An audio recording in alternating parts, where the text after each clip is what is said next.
Muy buenas noches, saludamos a las personas que en este momento están conectadas hoy acá en el ciclo de formación Servit. El día de hoy nos va a estar acompañando el doctor Ramón Eduardo Lopera. Él va a estar hablando acerca de guía para usuarios y familias de los medicamentos psiquiátricos usados en Colombia. Agradecemos a todas las personas que están conectadas. Vamos a dar inicio en este momento porque la idea es terminar en 50 minutos para así dar como cumplimiento con nuestra agenda. Doctor, le doy paso a usted para que salude a las personas, para que iniciemos con este tema. Estamos hoy desde acá, desde la institución. Buenas noches para todos y para todas. Es un placer estar comunicándonos en esta noche. Si quieres, Ana María, me quito el tapabocas para que nos veamos mejor. Bien. Como decía Ana María, el tema de esta noche es hablar sobre los psicofármacos o los medicamentos más usados en psiquiatría en Colombia. Esta es una conferencia que busca aportarle no solo a los equipos psicosociales de nuestra institución, sino también a todas las familias de nuestra comunidad institucional Servit. Bien, ahora voy a dar paso a la presentación. Bueno, muy bien, espero que podamos aprender bastante esta noche. La experiencia que tengo en formular medicamentos ha cambiado de manera significativa a través de los años de formación. Me hice médico hace casi 28 años y psiquiatra hace más de 20, y yo tenía una idea de la medicación en unas épocas iniciales del ejercicio de mi psiquiatría, en donde le tenía una profunda fe a los medicamentos, y yo mismo evaluaba la respuesta al tratamiento enfocado en lo que era la respuesta a un medicamento, a un antidepresivo, a un ansiolítico o a un estabilizador del ánimo. Con los años de experiencia le sigo dando mucha importancia a un buen medicamento, pero le estoy dando mucha más importancia a un tratamiento integral interdisciplinario. Yo quisiera en estos 35 minutos, antes de dar paso a las preguntas, hablar de estos temas que les presento, estos 9 tópicos. Quisiera hablar con ustedes un poco sobre los antipsicóticos, antidepresivos, estabilizadores del ánimo, benzodiazepinas, anticonvulsivantes, ansiolíticos, psicoestimulantes, inductores del sueño y otros medicamentos que usamos en la práctica diaria. Bien, en la parte introductoria debo decirles que esta conferencia va a estar enfocada en los medicamentos de uso frecuente en la práctica psiquiátrica en toda Colombia. Quiero con esta conferencia, que queda grabada y van a poder seguir viendo durante los siguientes días, las familias y los colaboradores, y entregarles una herramienta psicoeducativa práctica, sencilla y actualizada que les permita y nos permita a todos comprender el uso de los psicofármacos en los padecimientos mentales. Con esto quiero que sea un objetivo para las familias y para los equipos psicosociales conseguir cada día una mejor adherencia a los tratamientos farmacológicos, porque cuando hay un padecimiento mental o psiquiátrico o emocional, un buen tratamiento farmacológico sí disminuye mucho las recaídas en la enfermedad. También quiero en esta conferencia tener una aproximación a este que hemos denominado estigmatizado, discriminado mundo de los psicofármacos. Siempre pongo el ejemplo que una fórmula de un médico psiquiatra, cuando sale del consultorio de psiquiatría, es una fórmula que va a opinar sobre ella mucha gente, el amigo, la amiga, el papá, la mamá, el enfermero, el médico de la familia, y entonces frente a la formulación psiquiátrica siempre hay mucho cuestionamiento, diferente al uso de un antibiótico o un analgésico. Hay mucho miedo por parte de la de los pacientes y de la comunidad en torno a este tema. Y por eso queremos garantizar unos conocimientos mínimos que nos permitan tener una buena adherencia al tratamiento farmacológico. Recomendaciones generales en torno al uso de los medicamentos son las siguientes. La enfermedad mental en algunos casos es catastrófica, por lo tanto, implementar un buen tratamiento farmacológico es clave para evitar el deterioro de la enfermedad mental, que en muchos casos es muy lamentable. Por ejemplo, sabemos que un paciente que se le diagnostica en la adolescencia una esquizofrenia tiene un 30% de probabilidades de recuperarse, de curarse, pero hay un 40% de pacientes que van a estar el resto de sus vidas en ese padecimiento que deteriora su estado cognitivo. Y hay un 30% que son pacientes que francamente se deterioran y ahí es donde se vuelven casos absolutamente catastróficos. Con el uso de los medicamentos hay un fenómeno muy importante que quiero que lo consideren. Miren, hay una enfermedad mental, hay una persona que tiene una psicosis, una esquizofrenia, un trastorno bipolar, una depresión, y empieza un tratamiento farmacológico y aparecen cambios mentales en donde las familias evidencian que el paciente puede hablar un poco más lento o puede estar un poco más aplanado en su estado de ánimo o pueden notarlo desmemoriado. Y muchas personas atribuyen eso a el uso de los psicofármacos. Y la incómoda y dolorosa realidad es la siguiente, que la enfermedad mental grave produce un deterioro progresivo. Por eso es tan importante hacer buenos tratamientos farmacológicos muy tempranos para evitar daños cerebrales posteriores. Una enfermedad sencilla, como la depresión, cuando la persona está triste, aislada, no se alimenta bien, está inhibido, ansioso, intranquilo. La base biológica es que ese paciente puede tener unos altos niveles de cortisol en sangre. Ese cortisol en sangre es una sustancia neurotóxica que va a ir al cerebro y va a alterar la memoria. Entonces, una simple depresión puede generar un deterioro en la memoria y también la atención, la concentración. Bueno, yo les quiero decir que los medicamentos, los psicofármacos son una ayuda. Ya más de 20 años formulando medicamentos y yo les quiero decir con toda sinceridad que son escasos momentos de mi vida, 2, 3 momentos en mi vida en que yo he llegado a necesitar un medicamento como para bajar la angustia, una noche, una tarde. Mi gran experiencia en el uso de psicofármacos es una gran cantidad de pacientes y familias que han buscado mis servicios de atención en psiquiatría, les he formulado un antidepresivo, un ansiolítico, un inductor de sueño, y el paciente regresa al segundo día, al tercer día, y lo agradecen. Por lo tanto, yo estoy profundamente convencido que los psicofármacos son una ayuda muy importante para los tratamientos y los animo a que si hay unos criterios diagnósticos sólidos, fuertes, que lleven a la necesidad de usar el medicamento, hagámoslo, porque va a ser un facilitador de que el paciente pueda dormir mejor, estar más tranquilo, incluso participar en la psicoterapia que complementa el uso de los psicofármacos. Lo ideal en el uso de medicamentos es una dosis mínima de medicamentos, pero que sea efectiva. La incómoda paradoja es que muchos pacientes terminan tomando no uno, sino 2 o 3 o 4 medicamentos.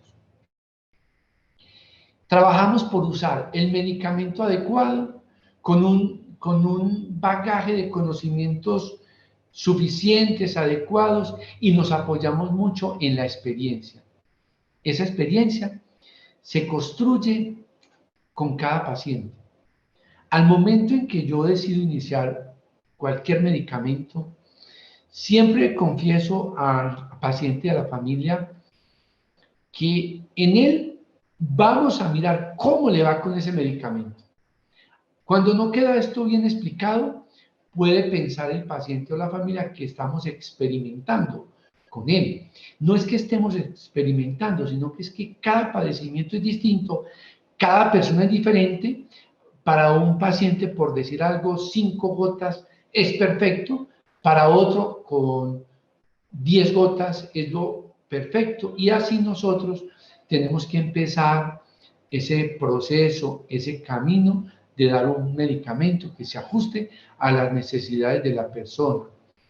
Bien, un medicamento, un uso de psicofármacos, lo veo como cuando uno toma un vuelo en avión.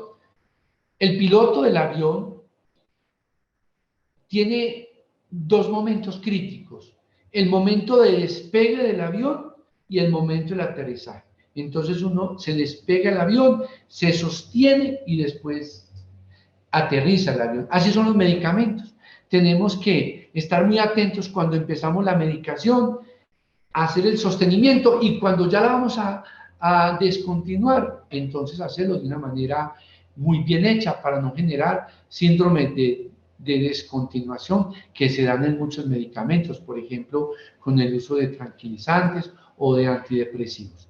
Bien, cuando se formula un medicamento es clave conservarlo bien en un espacio seguro, tener muy claro cuál es la forma de la administración, saber cuáles son las contraindicaciones que pueda tener ese medicamento, garantizar la adherencia y estar atento a los efectos adversos.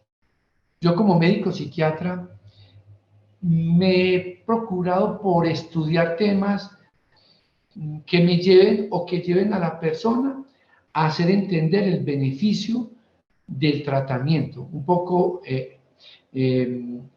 estrategias de motivación para que puedan aceptarlo de buena manera. Y como les decía al principio, y lo repito, un buen tratamiento farmacológico complementa la atención integral biopsicosocial.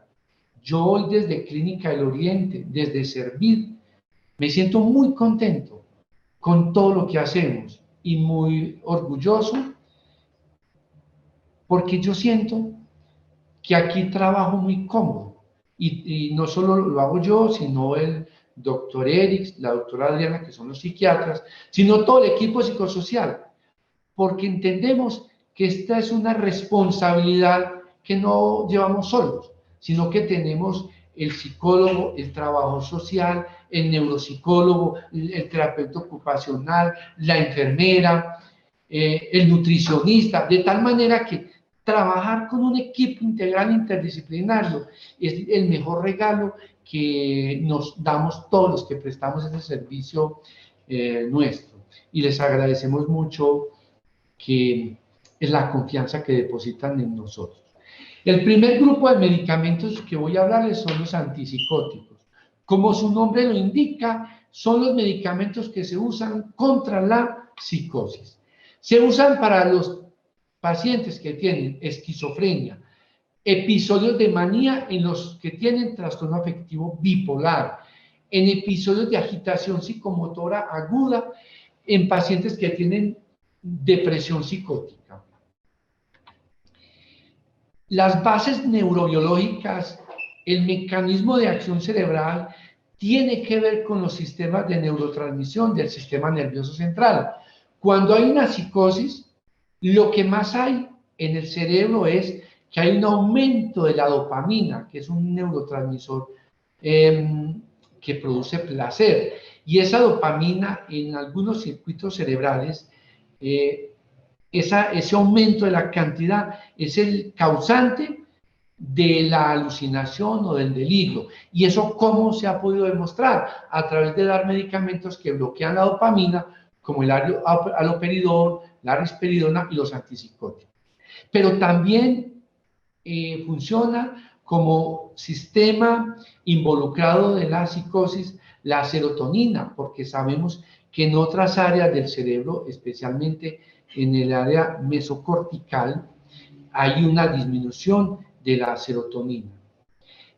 Hay mecanismos que tienen que ver con la acetilcolina y hay bases que tienen que ver con que en la psicosis hay un exceso del glutamato, que es el principal neurotransmisor excitatorio cerebral. Entonces, en el cerebro de la persona que está psicótico, hay una cascada de neurotransmisores que están descompensados. Dopamina en el sistema tuberoinfundibular, en el sistema nigroestriado, en el sistema mesocortical, y eso es responsable de toda esa cantidad de alucinaciones, ideas delirantes, ideas de persecución.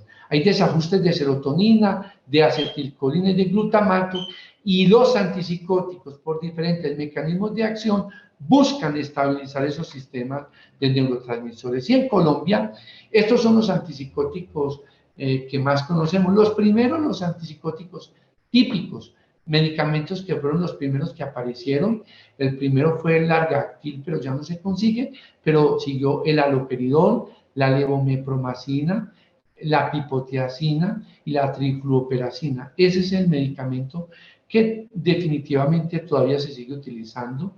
Los antipsicóticos típicos tienen un mecanismo de acción muy especial porque son los que son más agudos para la psicosis intensa cuando hay los síntomas positivos de la esquizofrenia, que son los delirios, la agitación psicomotora.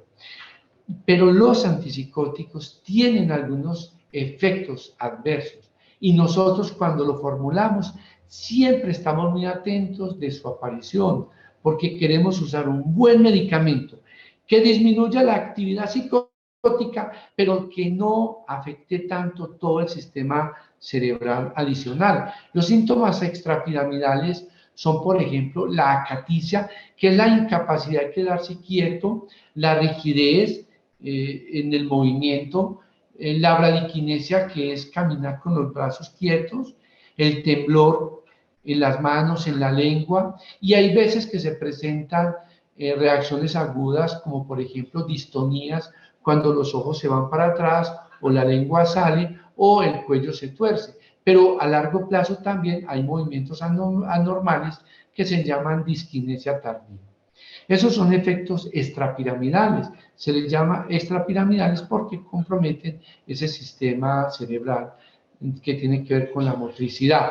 Pero también los efectos adversos tienen que ver con algunos embotamientos afectivos, la producción de secreción láctea por los pezones, eso se llama hiperprolactinemia, el parkinsonismo, que es un temblor fino, y algunas alteraciones de la memoria. Y los efectos colinérgicos de los antipsicóticos tienen que ver con la boca seca, la visión borrosa, la constipación o estreñimiento, el aumento de peso, la sensación de sedación, la hipotensión, que hace referencia a esa caída de la presión cuando la persona cambia de posición, la hipotensión ortostática y la disfunción sexual. Se considera que la aparición de los efectos adversos es responsable de la pobre adherencia al tratamiento farmacológico. Por eso cada vez utilizamos más que antipsicóticos típicos, los antipsicóticos atípicos. Las indicaciones principales de los antipsicóticos típicos son los pacientes con esquizofrenia, trastorno afectivo bipolar, psicosis aguda y crónica, síndrome mental orgánico o delirium, que son esos pacientes mayores que tienen infecciones urinarias o hipoglicemias, que están hospitalizados en los servicios de medicina interna o en los hospitales generales, que súbitamente aparecen desorientados en tiempo, espacio y lugar. Los antipsicóticos también se usan en trastornos de la conducta de niños, de adolescentes, de adultos, en el síndrome demencial, en esos cuadros de personas con depresión de tipo psicótica, episodios de manía y agresividad. Bueno, el segundo grupo de antipsicóticos es el grupo de antipsicóticos atípicos. Son atípicos porque actúan más sobre otros síntomas de la psicosis. Actúan sobre los síntomas positivos que en la parte de abajo ustedes pueden ver que son las alucinaciones, las ideas delirantes. Se les llama síntomas positivos de la esquizofrenia, no porque sea positivo, sino porque es lo que más se ve. En cambio, los síntomas negativos, el aislamiento social, el aplanamiento, el lenguaje pobre, son síntomas que realmente no se alcanzan a ver mucho, pero tratamos de verlos. Estos son los antipsicóticos atípicos. Estos sí aparecieron por allá en la década del 70, en la década del 80, y los más recientes como la paliperidona, la acenepina y todos estos. Son absolutamente más costosos, requieren un seguimiento periódico, pero son más benéficos en general. Bien, también tienen efectos adversos, como por ejemplo el aumento de peso. La risperidona, la olanzapina, la clozapina generan eso. Las discrasias sanguíneas, cuando uno manda un antipsicótico atípico, como por ejemplo la clozapina, hay que hacerle chequeo sanguíneo cada semana para mirar el número de plaquetas, y si se baja el número de plaquetas no se puede continuar el tratamiento. Eso se hace cada 8 días, los primeros 3 meses, y después cada mes. Son medicamentos que producen sedación. Claro que esos efectos adversos de la sedación, pues también lo utilizamos como un beneficio terapéutico. Por ejemplo, la olanzapina es un medicamento que se utiliza como antipsicótico, como estabilizador del ánimo, pero da sueño. Entonces, si lo damos de noche, pues le estaremos dando algo que también le ayuda a dormir. Se usan, tiene algunos antipsicóticos un efecto adverso como el insomnio. Algunos tienen un efecto contrario de agitación, dan también constipación y una boca seca. ¿Cuál es la idea? Vuelvo y lo digo, tratar de que sea la mínima dosis con los menores efectos adversos, pero es inevitable. Y ahí es donde uno tiene que pesar el beneficio versus el riesgo de tratar o no tratar una enfermedad. Si no tratamos la psicosis, si no tratamos la esquizofrenia, la enfermedad bipolar, la depresión psicótica, el paciente se deteriora más, se suicida, sigue más agresivo, y por lo tanto, estas son sustancias que hay que utilizarlas. Bueno, ese es el primer grupo de medicamentos. Espero que todo esté quedando claro. Voy a seguir con el grupo de los antidepresivos. Son medicamentos que también aparecieron hace 30, 40 años.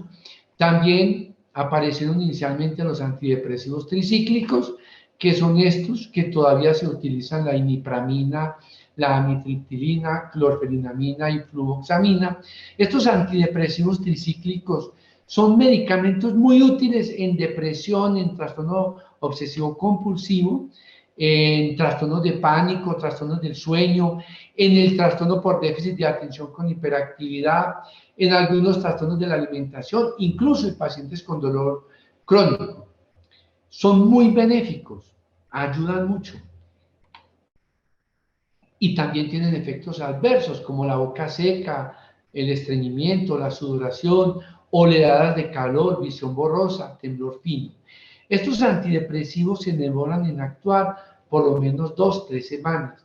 Por eso hay que tener mucha paciencia con ellos.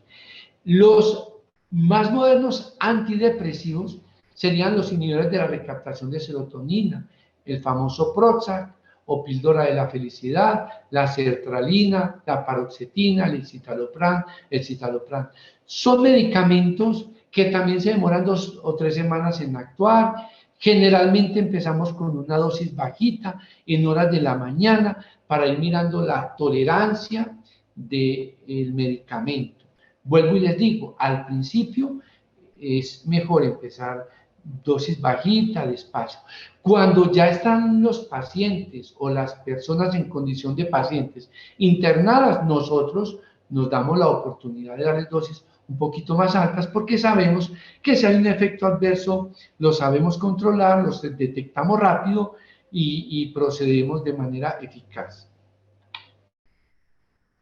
Estos antidepresivos que inhiben la recaptación de serotonina, que tienen menos efectos secundarios que los antidepresivos tricíclicos, también se utilizan para el trastorno depresivo mayor, la distimia, el trastorno de pánico, los trastornos de ansiedad generalizada, que hace referencia a esas personas que se preocupan por todo y que muchos de ellos pueden terminar haciendo francos cuadros de depresión, el trastorno obsesivo compulsivo, un trastorno que se llama el trastorno dismórfico corporal, que es una percepción distorsionada de la propia imagen de la persona, la bulimia y la anorexia nerviosa, que son trastornos de la conducta alimentaria.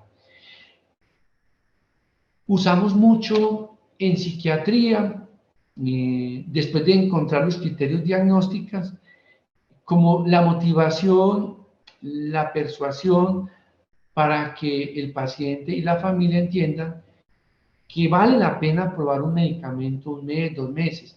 Y cuando el medicamento ya vemos que funciona, es muy bueno dejarlo un tiempo largo. Cuando hay un primer episodio de depresión con todos los criterios diagnósticos, pensamos que por lo menos deben ser 6 meses de tratamiento. Si el paciente tiene 2 episodios de depresión, hay que darle por lo menos 2 años de tratamiento.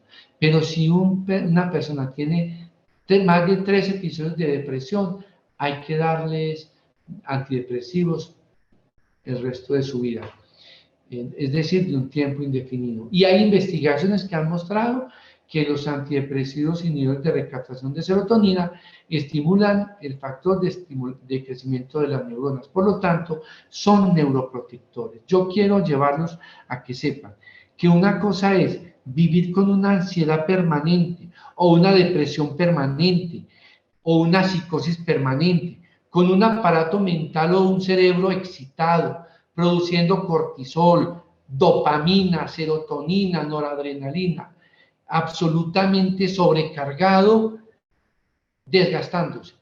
Y otra cosa es tratarlo con unos medicamentos que de alguna manera regulan esos neurotransmisores.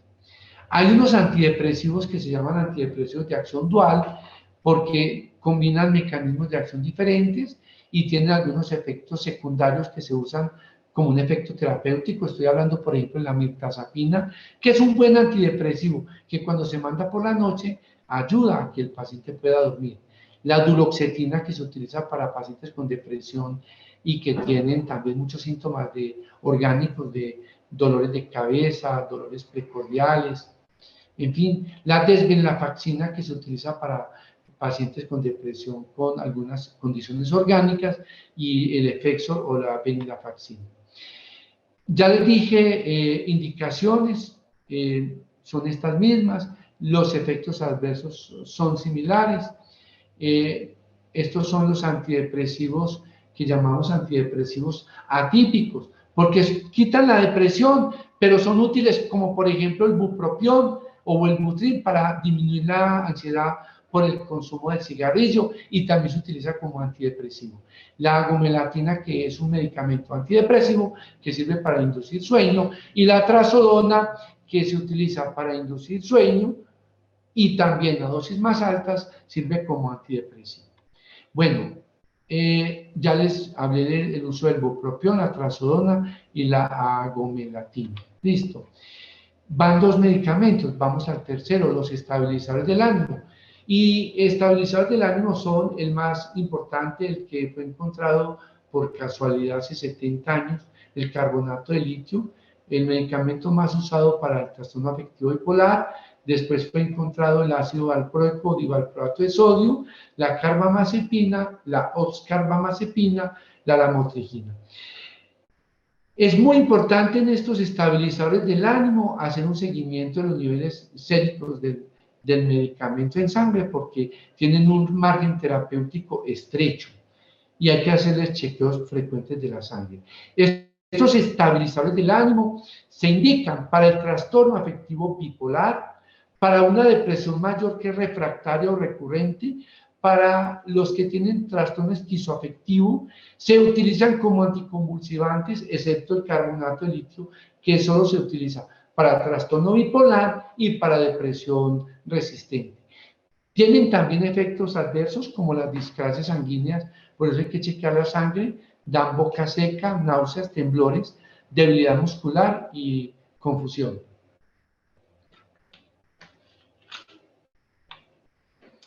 Bueno, este es el tema de los tranquilizantes o las benzodiazepinas. Lo digo en privado, lo digo en público. Si no existieran las benzodiazepinas, ser psiquiatra sería muy difícil, porque estos son medicamentos realmente muy rápidos que ayudan a inducir un sueño eficaz, que ayudan a controlar, como por ejemplo el lorazepam, un síndrome de abstinencia por alcohol, que induce sueño también. El midazolam, que se utiliza cuando un paciente está presentando agitación psicomotora, el clobazam, que es también anticonvulsivante, el diazepam, que es bastante viejito, el clonazepam o ribadotril, que tiene un gran efecto ansiolítico, el alprazolam Xanax, el triazolano somese, el bromazepam.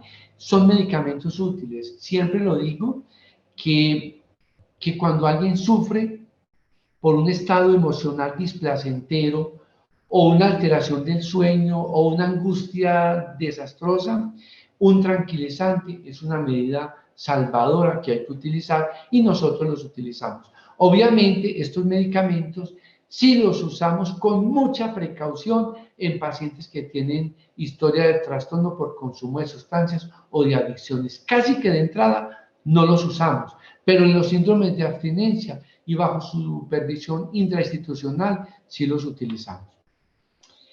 Se indica para los trastornos de ansiedad, la depresión, sobre todo esas depresiones que al inicio tienen muchos síntomas ansiosos, es bueno dar un antidepresivo con un ansiolítico como una benzodiazepina. Para el síndrome de abstinencia al alcohol, como inductor de sueño, en los trastornos de pánico realmente son efectivos. El trastorno de pánico es esa sensación de ahogo, palpitaciones, angustia, temor a la muerte, intranquilidad, y en media hora de darle un medicamento, una benzodiazepina, ese paciente va a estar más tranquilo. En pacientes que tienen agitación psicomotora, epilepsia, se utilizan, pero también tienen efectos adversos que no estamos y que tenemos que tener presente, por eso una dosis mínima al inicio, advirtiendo que los pacientes no pueden manejar carro ni maquinaria pesada, y atento mucho a esto, pero consolidado el beneficio terapéutico del medicamento, es importante continuarlo por el tiempo que consideramos nosotros desde el área que se requiera. Otros medicamentos utilizados mucho en psiquiatría son los anticonvulsivantes, el fenobarbital, la fenitoína, el topiramato, el levetiracetam, anticonvulsivante, la gabapentina. Se utilizan como anticonvulsivantes y en pacientes con trastorno bipolar también para complementar el tratamiento.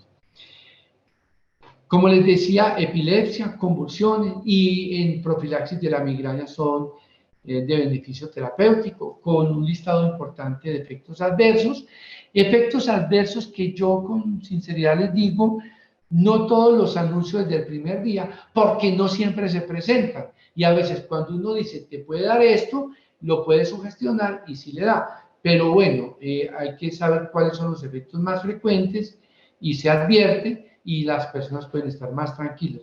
Pero por eso es que es tan importante, iniciamos un tratamiento farmacológico y debemos hacer un monitoreo muy frecuente del paciente y para poder incrementar de manera progresiva o para disminuir cuando sea necesario.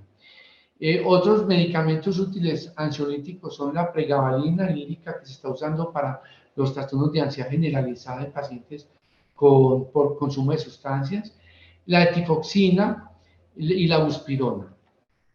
Son también muchos efectos adversos.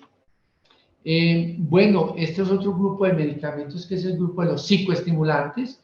Saben ustedes que el 50% de las personas que tienen trastornos por uso de sustancias o adicciones tienen de base un déficit de atención con hiperactividad, y para eso utilizamos el metilfenidato, la ritalina, en niños, en adolescentes, en adultos, la atomoxetina, la estratea, recientemente la lisdexanfetamina, Samixil, el modafinilo, armodafinilo. Estos son los psicoestimulantes.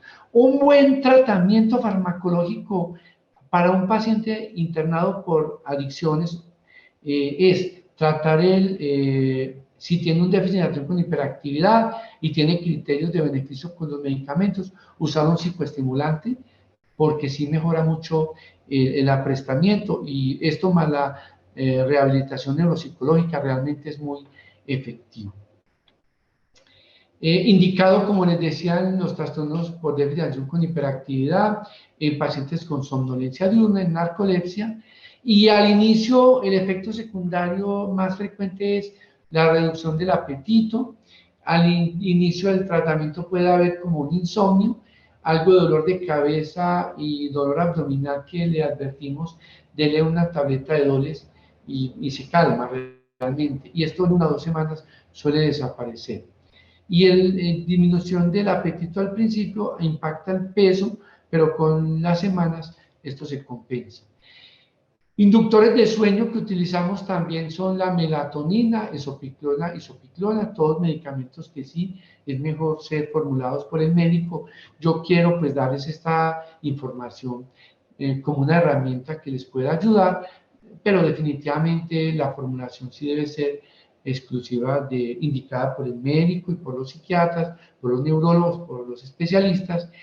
Animo a los psicólogos, a los equipos psicosociales y a todas las personas a informarse de estas herramientas mínimas que les ayuden a clarificar dudas y que faciliten la adherencia a los tratamientos, porque a veces se presentan desenlaces muy incómodos porque los pacientes no terminan bien los tratamientos. Hay 2 medicamentos que también usamos mucho en psiquiatría, el diperideno vaquinetón. Lo utilizamos cuando hay reacciones adversas a los antipsicóticos como el temblor, la salivación excesiva, la rigidez muscular, los espasmos y la espasticidad. Y la clonidina, que es un medicamento para los síntomas de abstinencia a los opiáceos, también usado en el síndrome de Gilles de la Tourette, que son tics recurrentes asociados al déficit de atención con hiperactividad y el trastorno del control de impulsos, y algunos pacientes que tienen cialorrea inducida por clozapina. Entonces, son también 2 medicamentos que con mucha frecuencia ustedes ven que se formulan, y estos, la levotiroxina, que es el suplemento tiroideo, porque muchos pacientes con trastorno bipolar o esquizofrenia o depresión pueden tener hipotiroidismo, entonces se les da levotiroxina, que es una terapia de reemplazo o sustitución de la función tiroidea.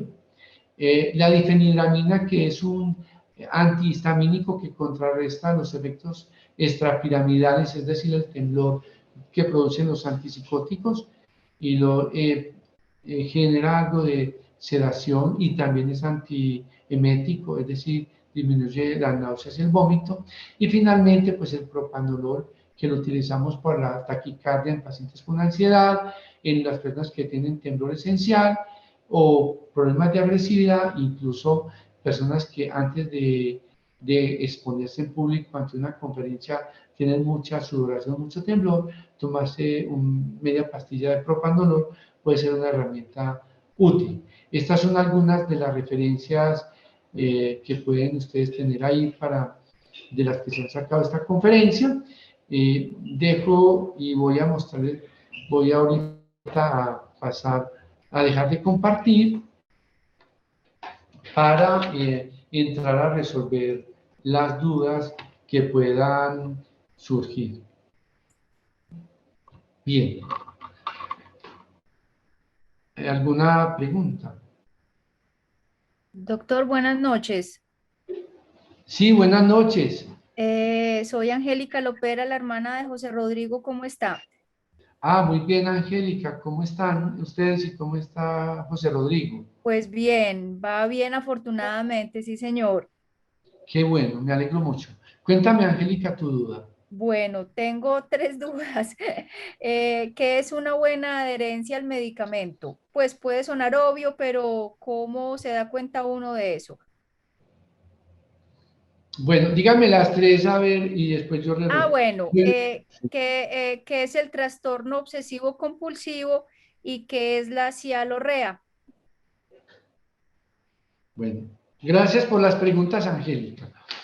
Gracias, Bueno, doctor. buena adherencia en tratamiento es lo siguiente, que una vez que se prescribe un tratamiento, cualquiera que sea, un medicamento o una terapia psicológica, una terapia familiar, una rehabilitación neuropsicológica, una atención de terapia ocupacional o una terapia familiar, el paciente o la familia se adhiera. Buena adherencia es, Angélica, que si la cita es cada 8 días, el paciente la cumpla. Buena adherencia es que si el medicamento se le recomienda que se tome 5 miligramos en la mañana, se tome esos 5 miligramos. No que hoy 5 miligramos, mañana no, unos días sí, unos días no, o que me lo deje tomar 3 días y sí. Eso es buena adherencia. Buena adherencia es seguir las recomendaciones en torno a los tratamientos. Es que miren, y les voy a confesar algo, vean. Hace más de 20 años que empecé ya ejerciendo la psiquiatría, entonces yo mandaba un medicamento y le decía al paciente, tómese este medicamento y además aliméntese sanamente, haga ejercicio y practique meditación, yoga, oración, lo que quiera. Y los pacientes llegaban y me decían, doctor, sí, ya me tomé el medicamento, pero no estoy haciendo ejercicio, sigo muy desordenado en la alimentación y yo no tengo tiempo ni para relajarme, ni para rezar, ni para meditar. Por lo tanto, una buena adherencia es no solo un buen cumplimiento del medicamento, sino de todas las recomendaciones. Eso es buena adherencia. La segunda pregunta, ¿qué es un TOC? TOC es un trastorno obsesivo compulsivo. Son personas que tienen muchas ideas obsesivas, intrusas, inadecuadas, que llegan a su mente, contra las que la persona lucha y que le dan mucha dificultad sacar. Una idea obsesiva es, por ejemplo, pensar que si me equivoco en esta conferencia, me va a tocar repetirla todos los días y me quedo toda la noche pensando, ¿será que me equivoqué? Entonces me gasto 2, 3 horas pensando en la misma idea, pero yo lucho, digo, no, pero yo estuve consciente, yo estuve atento, me preparé, traté de hablar un lenguaje claro.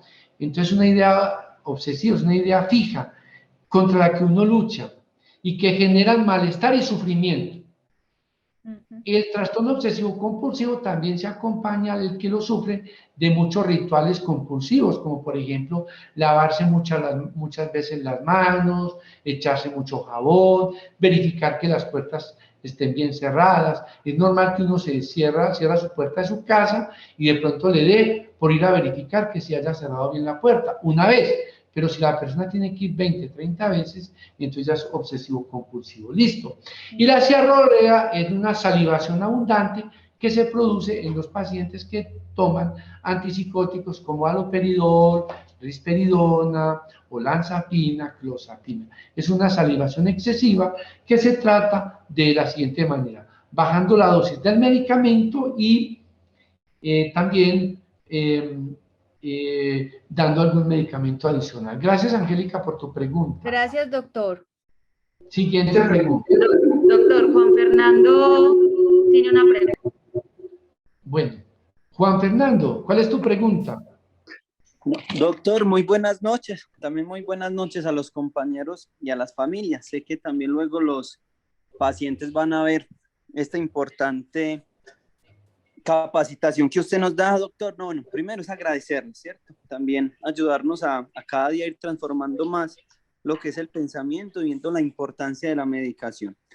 Cuando usted hablaba, doctor, me acordaba de algo y también como más que todo, como me gustaría mucho que nos ayudara con la psicoeducación, especialmente es con el déficit de atención con hiperactividad, ¿cierto? Porque cuando uno va y encuentra o se reúne con las familias al principio comenzar con un protocolo farmacológico, tienen mucha adversidad y tienen muchos mitos. Y usted muy bien lo explicaba al principio de la importancia de la medicación, porque todos sus neurotransmisores están teniendo dificultades. Entonces era más que todo como la pregunta es si nos puede como ayudar más con la psicoeducación para el manejo del déficit de atención. Como nosotros sabemos, está la entrada a todas las enfermedades mentales. Eso es lo que también nosotros encontramos en la clínica.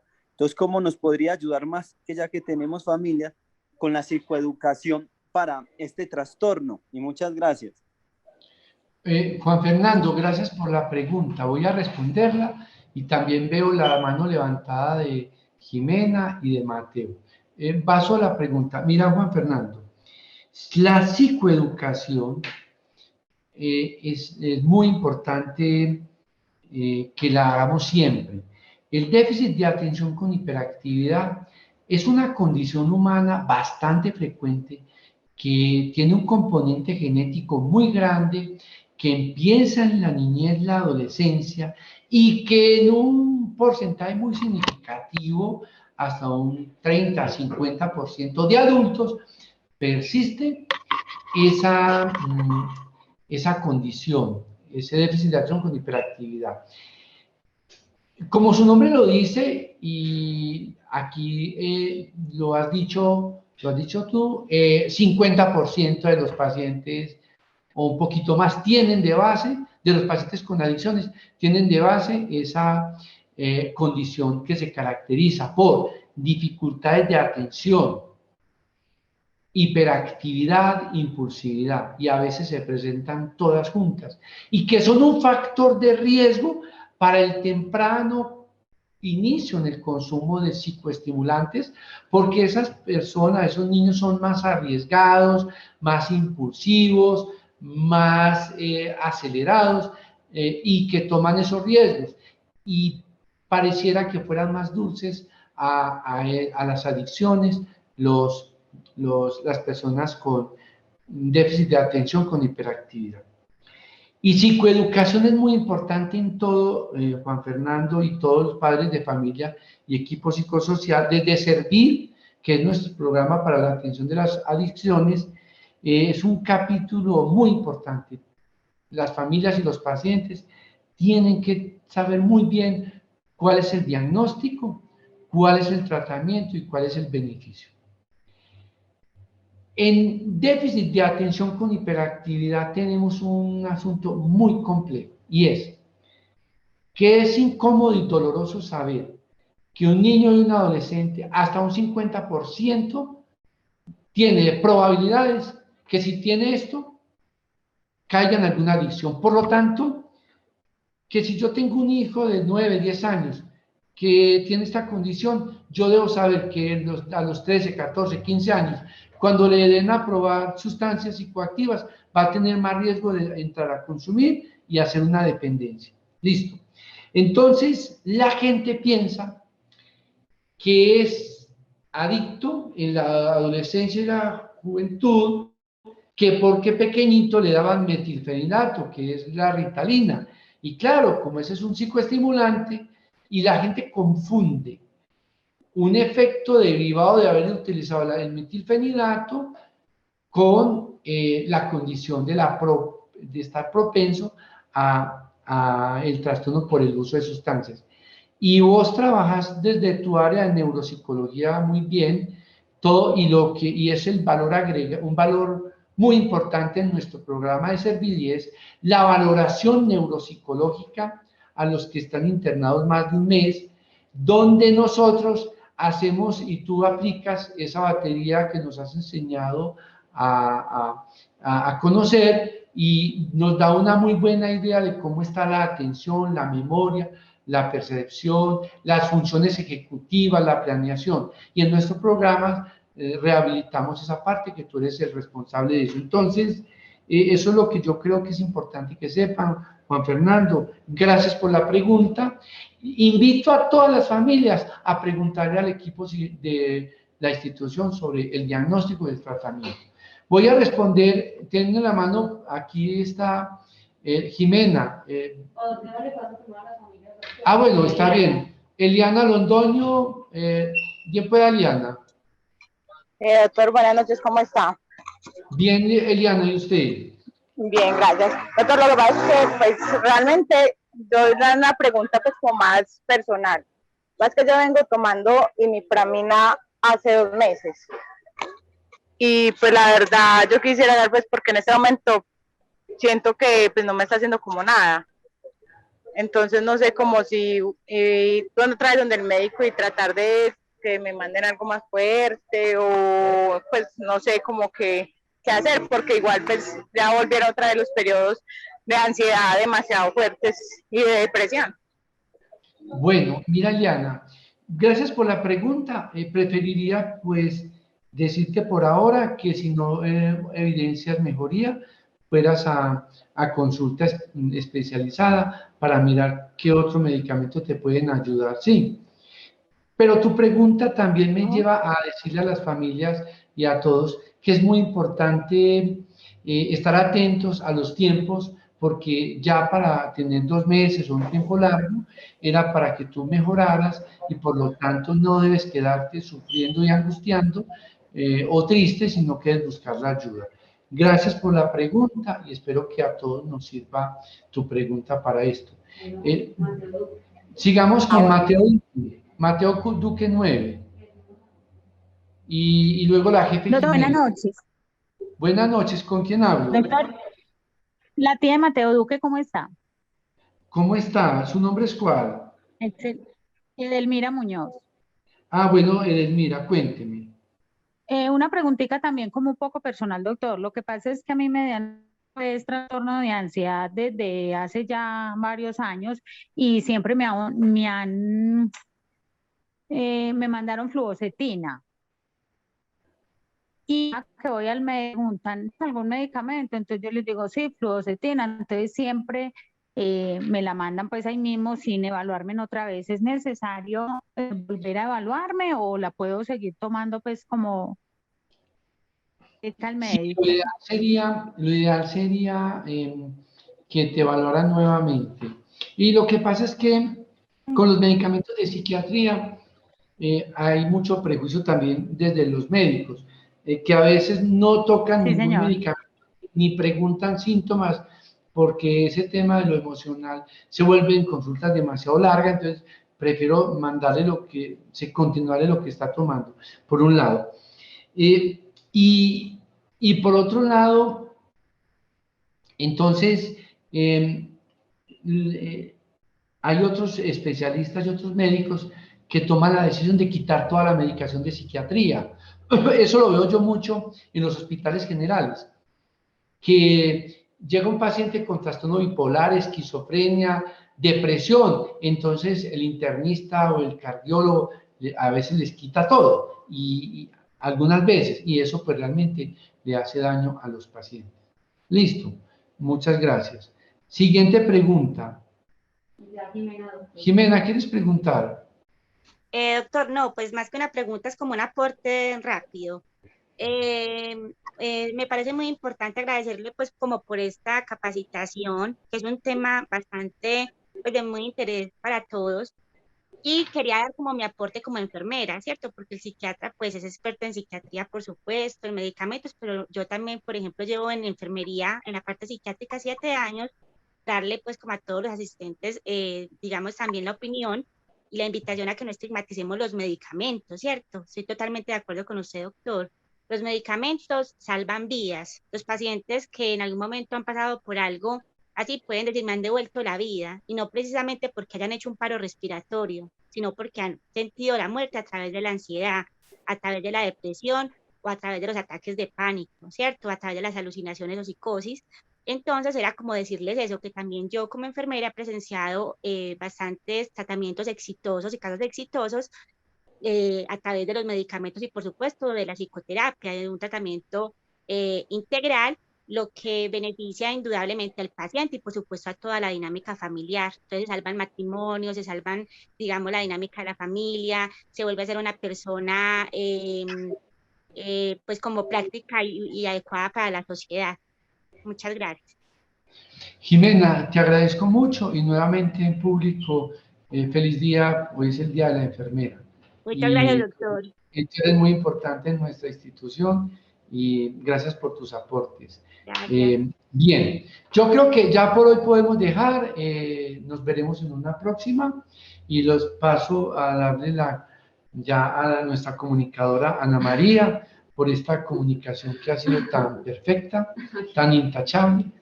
Bueno, muchísimas gracias a todos. Esperamos vernos dentro de 8 días con más temas de formación de Servir. Gracias por estar conectados a todas las familias, a todos los colaboradores y también a un público extra que está ahí, que los recibimos con los brazos abiertos y que agradecemos el gastar esta horita los miércoles para generar más conocimiento y aprender mucho más de la salud mental. Muchísimas gracias, que tengan todos una feliz noche.